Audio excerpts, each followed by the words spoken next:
Five ways we create our own storms sometimes. See, some waves are God ordained in our lives, but some waves are waves we make, and sometimes we create our own anxiety, and then we ask God for peace. But how can he give you peace in a situation that you're currently creating? And so I got 5 things for you. Just real quick, I won't take long on them, but number 1, often we create anxiety and waves in our lives with the words that we speak. Just write that down, words. Words. Have you ever made unnecessary waves with your words? Words that you speak out of anger that you then have to go back and fix. Takes a week, 2 weeks, 3 weeks.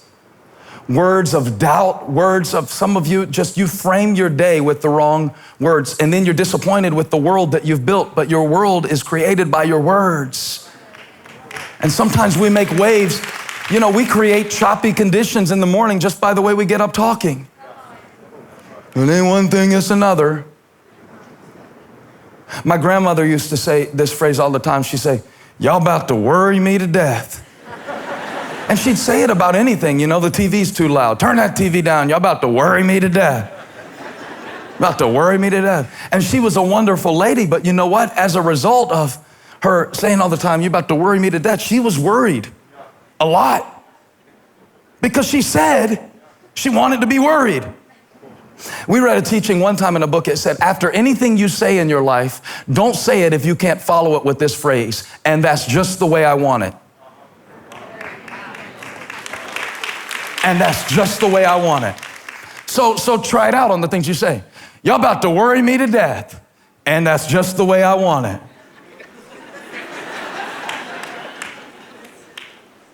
Now I'm just running around like chicken with my head cut off. I'm so stressed out. And that's just the way I want it. You got your own phrases. But the words we speak create waves of anxiety. Check your words. Number 2. Your approach.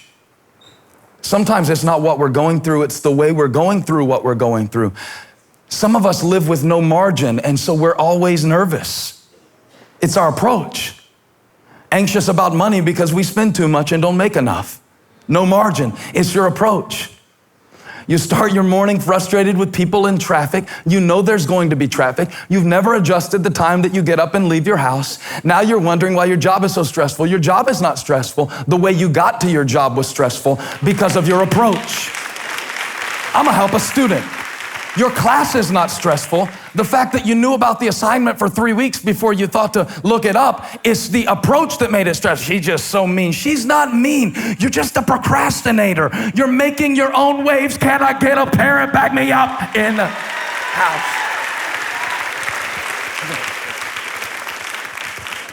That's the second one. The wrong voices. The wrong voices can create unnecessary and needless waves and anxiety in our lives. Can't they? Man, if you check the news or your Twitter feed on your phone before even getting up to use the bathroom in the morning, and you wonder why the outlook on life that you have is so dark, I think 24/7 news stations and news is one of the worst things that ever happened to our peace of mind as people. No offense to the media, no offense to a journalist. But I mean, I was reading through just some headlines the other day. Do you really need to understand the dynamics of every disease? Like every disease? Do you really need to understand the dynamics of every conflict in all these countries that you can't pronounce? Need to meditate? No wonder you're marinate. You're marinating in the wrong reports, the wrong voices. They'll come in and tell me from time to time about a problem in the church. And when they get to a certain point, I'll say, "Thanks, that's all I need to know." What am I doing? I need good information to make a good decision. But I don't need so much information that it clouds my outlook, so I can't let the wrong voices just keep on playing, keep on going, and then they said this, and then they did that, and they might do that, and it could be that. You know, at some point you just gotta say, I'm creating waves by all the voices I'm listening to. I listen to depression, I watch depression, the people I hang around are depressing. I'm making my own waves. Hello. Hello. Hello. Our expectations can create waves. Sometimes you go out in your life and the anxiety that you feel is a result of the expectations of others that you created by not being willing to manage your own energy. Sometimes the anxiety we feel is because we get up in the morning and we don't expect any battles that day. And so we feel like it's a surprise attack when something hits us wrong. Why are you surprised? He said, put on the full armor of God. That suggests you're gonna be in a fight. He said, take up the helmet. He said, take up the shield. He said, take up the sword. He said, you gotta get dressed for battle when you get up in the morning. Don't be surprised. You need to learn to expect some storms. I think the fact that it's unexpected is often the reason it's so difficult. And then there's the master wave maker in our souls. It's called shame. Shame. Shame. You walk around anxious because you're hiding stuff. And you wonder, when are they going to find out about my secret?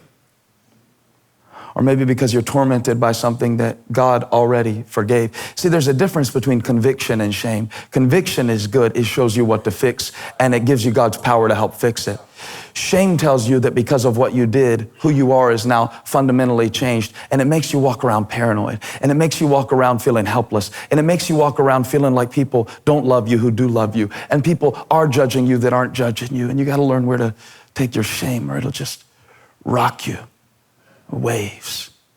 And they wake Jesus up and they say, don't you see the waves? Don't you care if we die? And so, verse 39, Jesus got up, rebuked the wind and said to the waves, quiet, be still. He got up and he said, quiet, be still. 3 words. Then the wind died down, and it was completely calm. And he said to his disciples, why are you so afraid? Don't you know that when I tell you we're going to the other side, we're gonna get to the other side? Don't you know that I command the wind and the waves? And see, they didn't yet. They hadn't seen enough yet. They hadn't experienced enough yet. But after you've been through a few storms, it's interesting what you learn. Do you still, look at it, have no faith? And then in verse 41, it says they were terrified and asked each other, who is this? Even the wind and the waves obey him. If you thought they were scared of the storm, they really freaked out when they found out that with 3 words, he could shut it off like a shower head. Whoa.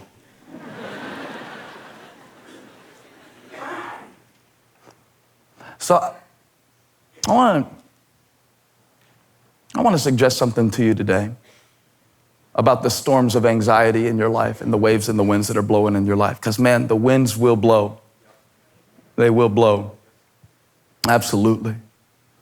And the waves will break and they will crash. No doubt about it. And in those times when Jesus is sleeping in the stern and he doesn't take action and he doesn't fix your situation, it can be easy to deduce what the disciples deduced. We're gonna die and God doesn't even care. Start playing it out all the way to the end. Man, this is how I'm gonna die right here. This is how it's gonna end right here. I'm never gonna get another job. I'm never gonna have anybody else love me. I'm never gonna, anxious for nothing. Because they eventually got to the other side. Yeah. And see, I wondered, all week, why would Jesus send them into a storm? Just like we wonder in our lives, why doesn't God do more about the chaos in our world? Why doesn't he fix situations before they get that bad? We celebrate when God heals somebody of cancer, but silently we wonder, why did they have to have cancer to begin with? We celebrate when somebody's kid comes back to God, but we wonder then, why did God let the kid wander away to begin with? We celebrate that somebody went to heaven, but we wonder, why did God have to make it so that people die and we feel pain and sorrow? Don't you care? And Jesus was upset about that. You know what? I don't think he was upset that they woke him up. I think they were supposed to wake him up. I think he wanted them to go wake him up. I do. I think it's the way they woke him up that bothered him. See, because they woke him up thinking, you must not care. You don't care. He said in Philippians 4:6, didn't he? In everything, make your requests known to God.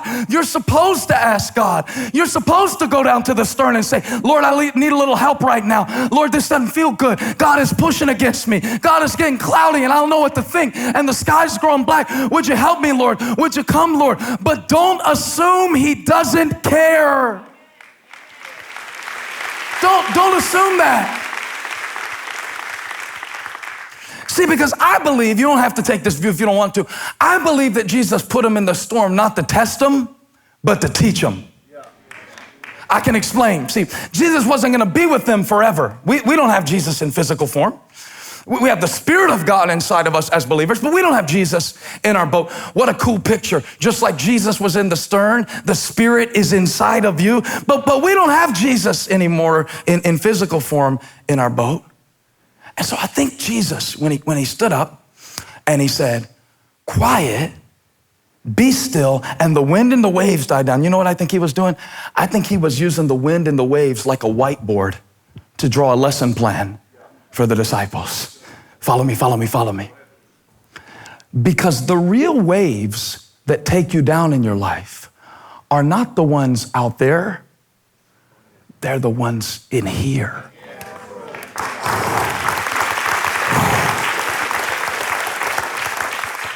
And see, you think it's the circumstance that's making you anxious. It's not. You think it's the other person's reaction. How do I know this? James chapter 1, verse 6. James chapter 1, verse 6. He says, when you ask God, you must believe and not doubt. Now watch what doubt does. Watch what doubt does. Because the one who doubts is like you see it? Like a wave of the sea, blown and tossed by the wind. That's why God lets me experience winds and waves in my life, so he can teach me to calm the wind and the waves within. See, the real waves are within. And you'll never have peace until you learn how to speak peace to the waves within. So Jesus said, watch this. He said, be still. And the waves shut up. And he said, now it's your turn. What I just did to the sea, I want you to do to your anxious heart. And the next time the winds of what if start blowing and the winds of imaginary scenarios and negative emotions start blowing, I want you to get up and wake up your faith from the stern of the ship and get out and hold up your hand and say, quiet, be still. The waves within. Come on, I'm preaching about the waves within. Because if you learn how to calm the waves within, you can ride the waves without. Ooh, I found out that if you learn how to calm the waves within, it's about the atmosphere of your heart. The waves within. The waves within. You think the problem is that God won't calm the waves without. The real problem is you haven't learned to calm the waves within. And we're gonna learn how to be peace speakers to our own souls. See, I thought it was random when the order of this stuff, because Jesus, Mark chapter 4, he's talking about the sower and the soils, and then we go straight into the storm, and I couldn't figure out why Mark edited those two together. But I realized that both are about atmosphere. Every heart has an atmosphere. I wonder today, what is the atmosphere of your heart? Can I tell you that nothing good develops in an atmosphere of anxiety? Nothing. And Jesus said, whether you're thinking about a farmer and a soil, that's the atmosphere of the earth, or a storm in the sky, you gotta learn how to take command of the atmosphere of your heart. Because here's what's happening. You're creating an atmosphere of anxiety all around you because there's an atmosphere of anxiety within you. You're taking it out on people, and you're frustrated with people, and you're short with people, and you're withdrawn from people, and you're blaming people. But you got to get up and wake up your faith, Peter. Jesus said, you see what I did? Now you do it. Speak. Speak. Awaken your brave within. So here's what I do. You wanna know what I do?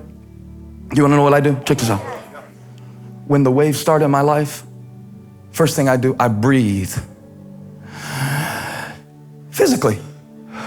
Some of y'all are like, yes, the breath of God. No, just I physically breathe. Do it now. You feel it?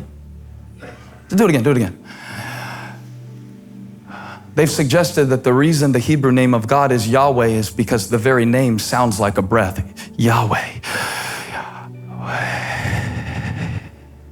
So that when you breathe, every breath is a prayer, reminding you that He's inside of you, sustaining. Just, here comes the waves, but I know how to breathe. Let everything that has breath praise the Lord. So I breathe in His grace, and then I can breathe out. Breathe.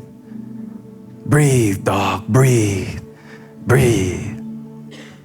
And then I remember. Yeah? I remember that He told me we're going to the other side. I remember that like He started this. I tell God all the time that. You started this. And so I remember, like David did when he was standing before Goliath. Wait a minute, just like the lion and the bear, God's about to take this joker down too. Breathe. And then remember, trigger something in your mind that reminds you of the faithfulness of God. Watch the waves die down. Yeah. And then I ask. He said, make your request known to God. Lord, will you help me here? I'm up on a choppy sea. I just got a report about my mother's health. Lord, they just did that thing again that you know sends me off in that direction. Help, Lord. You don't have to say a lot sometimes. Just help, Lord. He'll hear you. With thanksgiving, though. Thank you, Lord. Now help, please. Thank you, please. Thank you, please.